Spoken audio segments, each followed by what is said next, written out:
Jadi kita dari kelas berapa, Bil? Kelas 1 manajemen. Ya, kami dari kelompok 2. Dulu podcastnya apa sih, Bil? Tentang dinasti politik. Nah, dinasti politik. Jadi teman-teman jangan lupa nonton ya. Happy watching. Bye-bye. Baik, sobat-sobat Seba, Assalamualaikum warahmatullahi wabarakatuh. Waalaikumsalam warahmatullahi wabarakatuh.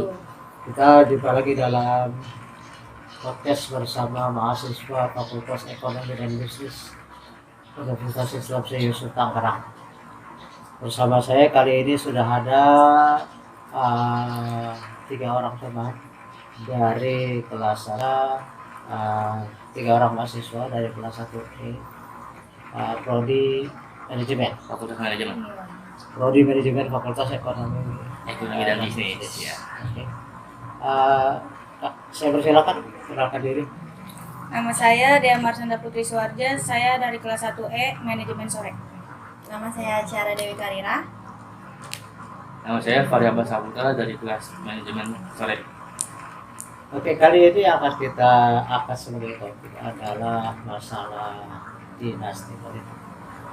Kita tahu bahwa akhir-akhir ini fenomena politik menjelang pemilihan presiden 2024 itu banyak kejadian-kejadian yang cukup fenomenal, ya, di mana dalam rangka mengumpulkan elektoral, maka kemudian ada upaya untuk menggolkan calon yang dianggap masih muda sebenarnya, baru 35 tahun, diusahakan untuk bisa menjadi calon wakil presiden.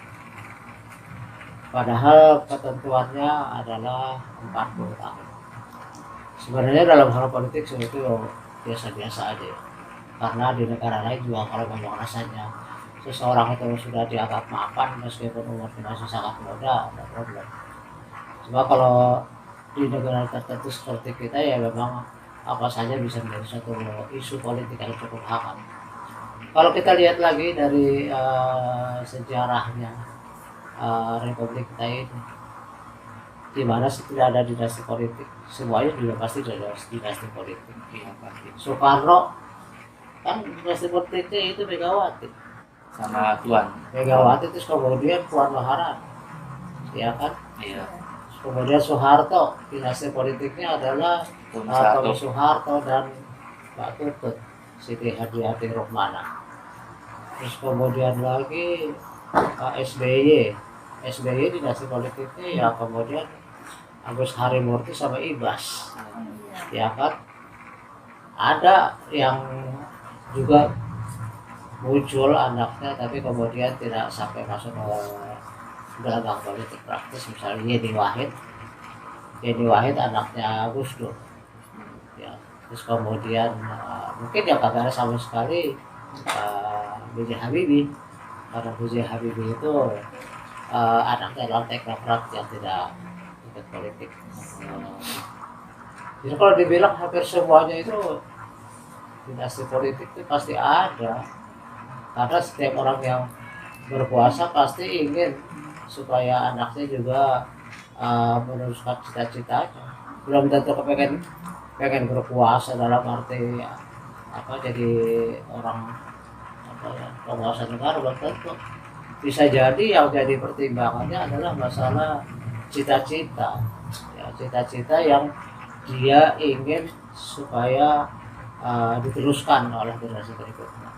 Kalau dipegang oleh orang lain takutnya jadi berubah arahnya, Visi misinya. ya, misi-misinya, legasinya jadi tidak diteruskan. Maka kemudian dia berharap kalau anaknya kan istilahnya masih bisa dia kasih arahan lah, gitu kan. Seperti misalnya Megawati ingin Puan, ya pastilah maunya supaya Puan itu kan nurutin apa yang menjadi cita-cita Megawati, ya. Begitu juga dengan yang lain, ya. Maka kalau saat ini yang jadi isu ramai itu adalah dinasti politiknya Jokowi dengan ada Gibran dan Kaisang. Sebenarnya harus dipertanyakan adalah sebenarnya Pak Jokowi itu apa yang jadi latar belakang, apakah kekuasaan semata-mata atau dia ingin supaya cita-cita politiknya itu jangan sampai bergeser.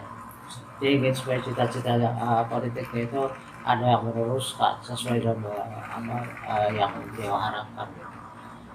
Cuma karena memang sekarang ini yang jadi pemimpin adalah Pak Jokowi, otomatis yang diikuti Jokowi. Itu udah pasti itu ya. Supaya apa? Supaya jadi gorengan-gorengan politik lah. Ya kan? Coba kalau yang jadi presidennya siapa gitu, ya pasti sama aja. Ya kan? Karena kan lawan-lawan politiknya ingin menggantikan.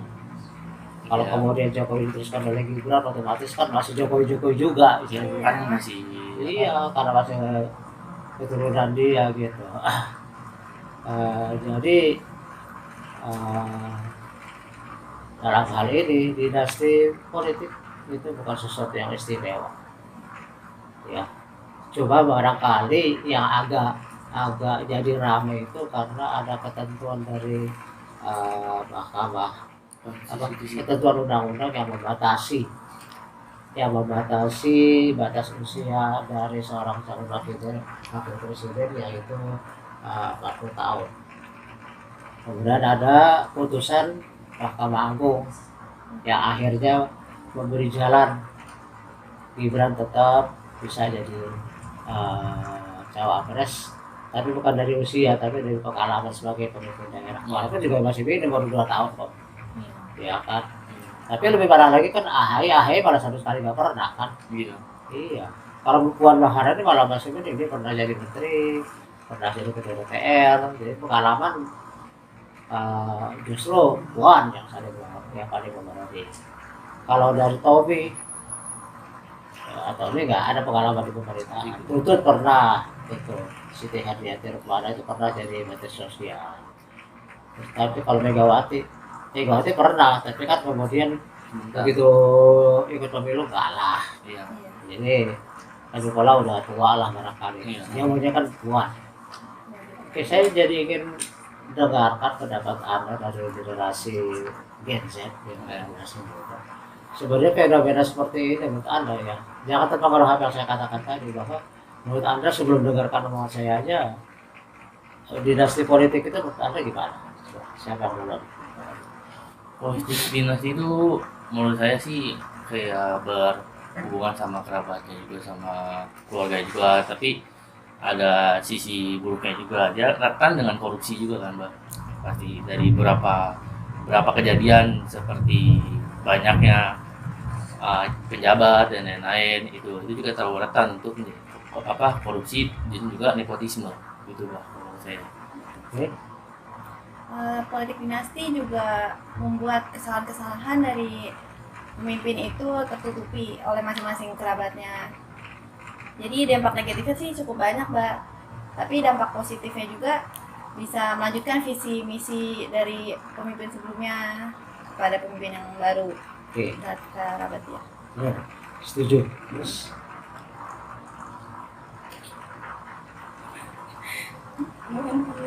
Politik dinastinya.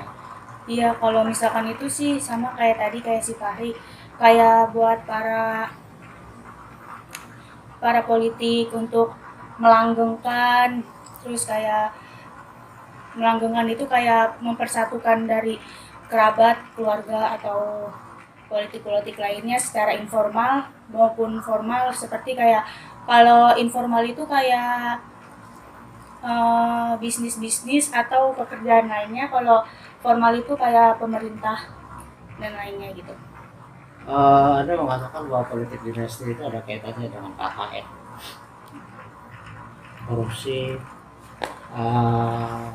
korupsi dan nepotisme.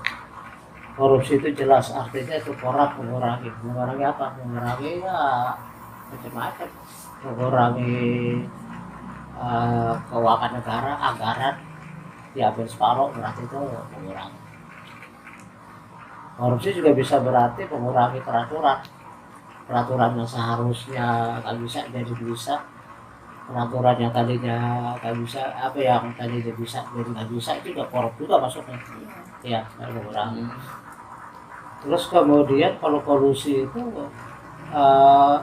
seseorang penguasa itu bekerja sama dengan pihak-pihak di luar pemerintahan, tapi dalam arti negatif. Misalnya seseorang ditunjuk menjadi pemenang tender proyek itu tanpa ada lelang, tanpa ada tender dulu, tiba-tiba seseorang ditunjuk jadi pemegang proyek itu. Fiktif ya Pak?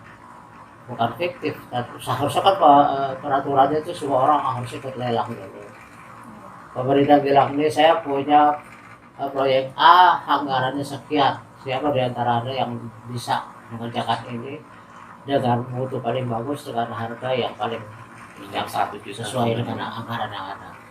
Nah, maka kemudian banyak orang itu saling mengajukan proposal, dilihatlah yang paling layak, yang kualitasnya berada tinggi dan harganya terjangkau sesuai dengan anggaran yang ada. Nah, kalau yang namanya komisi itu nggak pakai tender lagi, langsung kamu aja gitu. Secara instan ya Pak? Secara instan. Jadi diharapkan dengan itu ada permainan. Karena kan kalau yang langsung ditunjuk kan dia pasti udah hitung-hitung orang yang menunjuk itu pasti kan ada imbalan. Ya kan itu namanya kolusi. Nepotisme ya seseorang diangkat jadi jadi pejabat. Tapi bukan karena prestasi, karena kekerabatan. Kayak zaman Pak Harto itu Mbak Tutut diangkat jadi menteri sosial. Padahal belum ada prestasinya apa-apa. Ya, misalnya Megawati, kalau Megawati anaknya jadi katakanlah ketua DPR, itu nggak bisa juga, mungkin bukan karena nepotisme, kenapa? Karena kan DPR itu dipilih oleh orang banyak. Kali ini langsung, kalau nepotisme itu langsung. Ditunjuk ya. Sebenarnya Gibran juga dalam hal ini bukan nepotisme kalau menurut saya. Karena apa? Karena Gibran hanya dicalonkan, tapi kemudian nanti dipilih pilih oleh kembali ke rakyat. rakyat. Ya kan, dipilih oleh rakyat, rakyat yang akan menentukan apakah dia terpilih Pantas atau atau enggak tidak pantas, gitu ya. kan. Pada dasarnya seorang kan boleh aja nyalon-nyalon. Yang namanya nepotisme itu kalau nggak pakai pemilihan langsung tunjuk aja, langsung jadi. Misalnya kemarin waktu Gibran jadi wali kota Solo, tanpa pemilihan langsung ditunjuk jadi wali kota Solo, itu namanya nepotisme. Tapi kalau misalnya yang menyalonin juga Gerindra, Dan balik lagi ke mindset orang-orang, mindset yang dimana wah enak ya kami udah berbuka, wah enak ya BBM gratis dan lain-lain. Ternyata pas udah dipilih kecewa, bohong, dan dia harus menunggu lagi 2 tahun lagi, 4 tahun, 5 tahun ya, Presiden 5 tahun. ya 5 tahun. Jadi menurut saya tetap nggak pengaruh kalau kita mempunyai mindset ada yang logika janji kampanye sama janji asli janji yang berlogika gitu. Terus ada 3 calon, 2 tahun ya. ada 3 calon. Calon pertama umurnya sama, kurang lebih 52-53. Aku sama saya ini. Calon kedua yang satu di ujung atas, satu di ujung bawah. Yang satu 72, yang satu 35, separuh. Yang ketiga itu kurang lebih sama juga, 53-54. Kalau kamu cenderungnya mana? Dari itu cenderung dari 4 tahun ya 3 tahun. Nah, kalau saya mah ke yang lebih dari muda sih. Soalnya nanti dia bakalan paham gitu, kayak buat meneruskan masyarakat atau negara gitu. Jadi dia bisa tahu dari awal sampai nanti ke depannya gimana gitu, buat mencontohkan atau apa buat ke bawah. Lebih dari muda maksudnya siapa? Kan ada Ke Gibran sih, kayak Prabowo. lebih muda kali. Jadi Iya, lebih muda. Lebih dari muda berarti tua. Lebih muda gitu. Ya.